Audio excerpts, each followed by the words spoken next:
जागते रहो।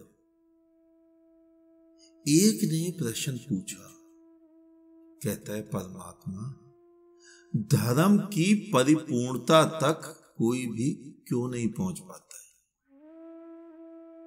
धर्म एक पहेली क्यों बन गया है? धर्म एक ऐसी भूल भुलैया बन गया है जिसके दूसरी तरफ कोई भी निकल क्यों नहीं पाता है? तुम्हारे ही कारण, तुम सबके कारण। तुम सब क्या मानते हो धर्म को, और धार्मिक होने को क्या तुम मानते हो? तुम हिंदू, मुस्लिम, सिख, ईसाई, बौद्ध, जैन और ना जाने 365 प्रकार के धर्म दुनिया भर में प्रचलित हैं, वो तो बन जाते हो, लेकिन धार्मिक नहीं बनते। क्या हिंदू मुस्लिम बनना, सिख ईसाई बनना धार्मिक हो जाना है? फिर तो धर्म बहुत ही सस्ती वस्तु हुई। और फिर तो तुम सभी का पैदा हुआ बच्चा भी धार्मिक हुआ। और जब पैदा हुआ बच्चा भी धार्मिक ही है, तो मंदिर मस्जिद क्यों बना रहे हो? गिरजे गुरुद्वारे क्यों बनाए जा रहे हो? क्यों अपने देश का नुकसान कर रहे हो? हम जो करोड़ों अरबों रुपया लगा रहे हैं मंदिर मस्जिद के नाम पर, गिरजे गुरुद्वारे के नाम पर, बौद्ध विहार जैन मंदिरों के नाम पर, क्यों ना इसे तोड़ दें? क्यों ना सारे मंदिर मस्जिद गिरजे गुरुद्वारे जैन मंदिर बौद्ध विहार सभी को क्यों ना मिटा दें? सारे शास्त्रों को क्यों नदी में ना बहा दें? फिर वो चाहे गीता हो या कुरान, ग्रंथ हो या बाइबल, धम्मपद हो या प्रथमानुयोग इत्यादि हजारों शास्त्र हैं। क्योंकि पैदा हुआ बच्चा तो तुम्हारा धार्मिक हो गया। हिंदू ने अपने बच्चे को भगवा पहनाया, चोटी रखी, कंठी पहनाई, जनेऊ पहनाया, हो गया हिंदू, हो गया धार्मिक। मुसलमान ने अपने धर्मानुसार खतना किया, हो गया धार्मिक। मस्जिद में मदरसों में पढ़ने भेज दिया, हो गया धार्मिक। धर्म को तुम सभी के महात्माओं ने धर्म विमुख कर दिया है। दोबारा सुनो, धर्म को धर्म से विमुख कर दिया है। धर्म एक शांति का नाम था। धर्म तुम्हारे भीतर एक गुलाब के, एक कमल के खिलने का नाम था, और उन्होंने धर्म को बना दिया हिंदू मुस्लिम सिख ईसाई बौद्ध जैन। वास्तव में जीवन को अपनी ही परिपूर्णता में जी लेना ही धर्म है। लेकिन तुम क्या कर रहे हो? तुम एक और उदाहरण देखो। तुम कहीं भी जाते हो प्रकृति में, तुम्हारा मन नदी, पर्वत, जंगल, फूल, वर्षा, पशु, पक्षी, इन सारी प्रकृति की तरफ स्वयं आकर्षित होता है। हिंदू का भी होता है, मुसलमान का भी, सिख का भी, ईसाई का भी। क्यों होता है? क्या तुम्हें कोई समझाता है कि नदी अच्छी लग रही है? तुम्हें किसने बताया नदी अच्छी लग रही? लेकिन तुम्हें अच्छी लग रही।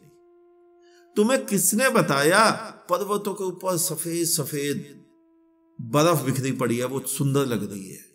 लेकिन लग रही है तुम्हें। वो क्यों आकर्षित हो रहा है तुम्हारा मन उसकी तरफ? क्योंकि वो सभी जीवन है, प्रकृति है, और तुम भी जीवन हो, तुम भी प्रकृति हो। तुम नदी किनारे बैठो, समुद्र में बैठो, आकाश के चांद तारों को देखो, निहारते हो ना उसे, 8 घंटे भी निहार लो तो बोर नहीं होता मनुष्य। और घर में बैठा अपने हाथ में तुम स्वयं अनुभव करो, एक गीता, कुरान, बाइबल, धम्मपद कुछ भी लेकर बैठ जाओ, देखना तुम्हें 1 घंटे बाद नींद आने लगेगी, उबासी आने लगेगी। सोचोगे कि अब इसका क्या करूं, क्या प्रयोजन है इसका। अच्छा, 1 अध्याय खत्म हो गया, पढ़ लिया, रट लिया, प्रार्थना कर ली, अब क्या करूं। हाँ, ये बात अलग है कि तुम किसी अर्थ की चाह पर उसे लेकर बैठे हो। अर्थ मतलब केवल धन नहीं, अर्थ मतलब स्वर्ग, अर्थ मतलब वैकुंठ, अर्थ मतलब पुण्य। तो 24 घंटे भी बैठ सकते हो, क्योंकि लालच है ना, चाह है ना किसी वस्तु की, धन की हो या स्वर्ग की, मुक्ति की हो या मोक्ष की, पुण्य की हो या हिंदू को अपने ईश्वर की और मुसलमान को अपने ईश्वर की। भिखमंगापन, स्वार्थ, चाह, इसी कारण तो बैठे हो, वरना बैठता कौन है इन ग्रंथों को, इन मूर्तियों को लेकर। मेरी बात को ध्यान से सुनना, ये मैंने कहां से पकड़ी ये बातें, अपने भीतर से। मेरे अंदर भी यही कमियां थी, मैं अपने मन का विश्लेषण कर रहा हूं, तुम्हारे मन का स्वयं हो गया। तुम अपने मन का विश्लेषण करो, यही वस्तुएं पाओगे कि क्यों बैठे हैं हम उसे लेके, अपने अपने ग्रंथों को, अपने अपनी मूर्तियों को, अपने अपने मंदिरों मस्जिदों को। मेरे वक्तव्य कड़वे लग सकते हैं, कड़वे होंगे ही, बार बार सुनना, स्वयं से पूछना कि सत्य है या असत्य है। अगर सत्य दिखे तो स्वयं को बदलना, और अगर असत्य दिखे तो सोचना कि तुम जो है राह पर चलते हो, सड़क किनारे कोई कुत्ता बैठा था, भौंकने लगता है, अब तुम कुत्ते से लड़ने थोड़े ही लग जाते हो, तुम अपनी राह पर चल देते हो। सत्य लगे तो स्वयं को बदलना, असत्य लगे तो ये सोचना कोई कुत्ता भौंक रहा था। हम बात कर रहे थे प्रकृति की, जीवन की, हम बात कर रहे थे धर्म उलझ क्यों गया है। मैं तुम्हें उदाहरण दे रहा था कि प्रकृति को निहारते हुए तुम कभी भी थकते नहीं, लेकिन फिर भी प्रकृति से तुम्हें कोई अर्थ, कोई प्रयोजन भी नहीं है। किस कारण से तुम प्रकृति को निहार रहे हो? कोई अर्थ तो है नहीं, कोई प्रयोजन तो है नहीं, कोई लाभ तो है नहीं, लेकिन मन को अच्छा लगता है। अब बात करते हैं धर्मों को, कि धर्म क्यों उलझा रहा है। धर्म इसलिए तुम्हें उलझा रहा है, जो धर्म जिसको तुम धर्म कह रहे हो वो इसलिए उलझा रहा है क्योंकि उसके साथ तुमने अर्थ या प्रयोजन लगा रखा है। ये गलती तुम्हें किसने सिखाई? तुम्हारे ही धर्म गुरुओं ने। क्या अर्थ है, क्या प्रयोजन है? हिंदू के अर्थ की बात करते हैं।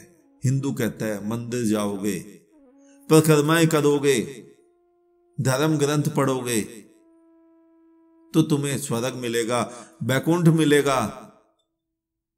एक और मैं देखता हूं, कोई संतपाल, कोई रामापाल, वो कहता है सतलोक है। वो सतलोक के स्वप्न दिखा रहा है, अर्थ जोड़ दिया उसने अर्थ, क्योंकि तुम्हारा मन वो लालची था, उसने अर्थ जोड़ के दिखा दिया, तुम उसके पीछे चल दिए। वो स्वयं कहीं नहीं पहुंचा है, तुम्हें भी गड्ढे में गिरा देगा। ये गलती तुम्हें तुम्हारे ही धर्म गुरुओं ने सिखाई है।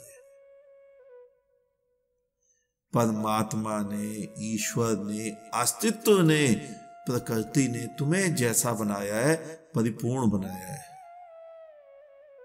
और तुम्हारा जीवन ही परमात्मा है, तुम्हारा जीवन ही मुक्ति है, तुम्हारा जीवन ही मोक्ष है।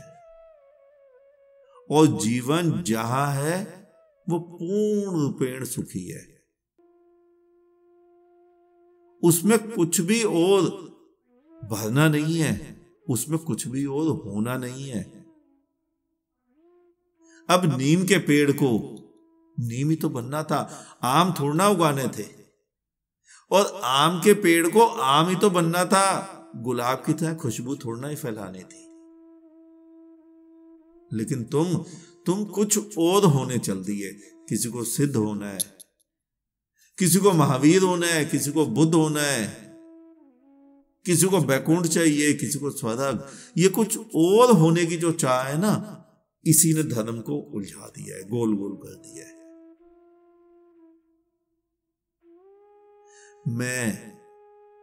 मैं तुम्हें क्या समझा रहा हूं?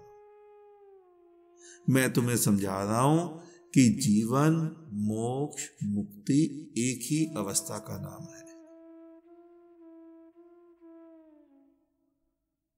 हुआ क्या है इस दुनिया में, तुम्हारे महात्माओं ने जीवन को और मोक्ष को, जीवन को और सुख को, जीवन को और स्वर्ग को, जीवन को और जन्नत को, तुम्हें और परमात्मा को दूर खड़ा कर दिया है। ये दरार तुम्हारे ही महात्माओं ने डाली है, तुम्हारे धर्म शास्त्रों ने डाली है। जीवन और मोक्ष एक ही वस्तु है, मुक्ति, स्वर्ग और तुम और परमात्मा एक ही वस्तु है। उन्होंने सभी ने जानबूझकर डाली है। ये जो तुम्हें मैं समझा रहा हूं ना, अगर उसे सही सही समझ जाओगे तो पूरा खेल तुम्हें समझ आ जाएगा।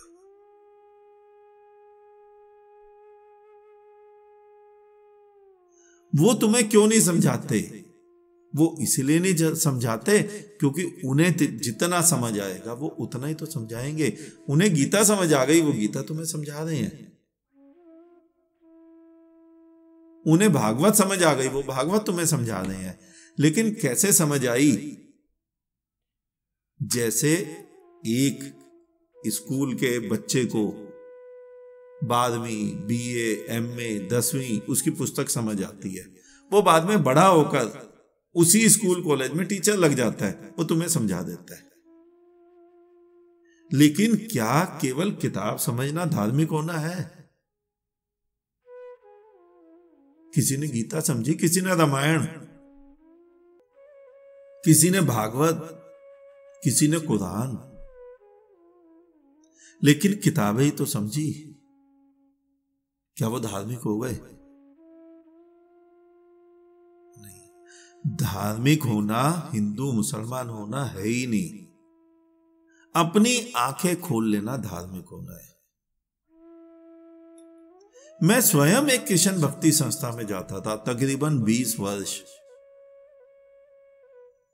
वो बखान करते थे कि उनके जो गुरु थे, गुरु के गुरु यानी परम गुरु,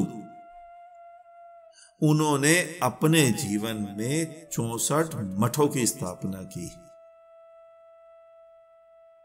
लेकिन ध्यान से देखो, क्या वो 64 मठ मिलकर एक भी कृष्ण बना पाए, एक भी चैतन्य बना पाए, एक भी नानक बना पाए,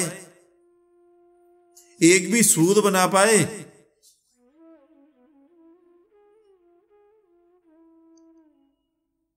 नहीं। क्या वो एक के भीतर भी वीणा बजा पाए? क्या किसी के हृदय की वीणा झनकृत हुई? नहीं, हो ही नहीं सकती, क्योंकि पागल बनाए नहीं जा सकते। मैं इनको पागल क्यों कह रहा हूं? ये तुम्हारे पागल खाने वाले पागल नहीं, ये उस परमात्मा की मस्ती में डूबने वाले पागल। तुम घर के एक सदस्य को भी पागल बनाकर पागल खाने भेज नहीं सकते। अगर तुम्हें लगता है तो चेष्टा करके देख लो। तुम स्वयं कहोगे असंभव है, कैसे बनाए पागल, लेकिन पागल लोग तो होते हैं और स्वयं ही बैठे बिठाए हो जाते हैं।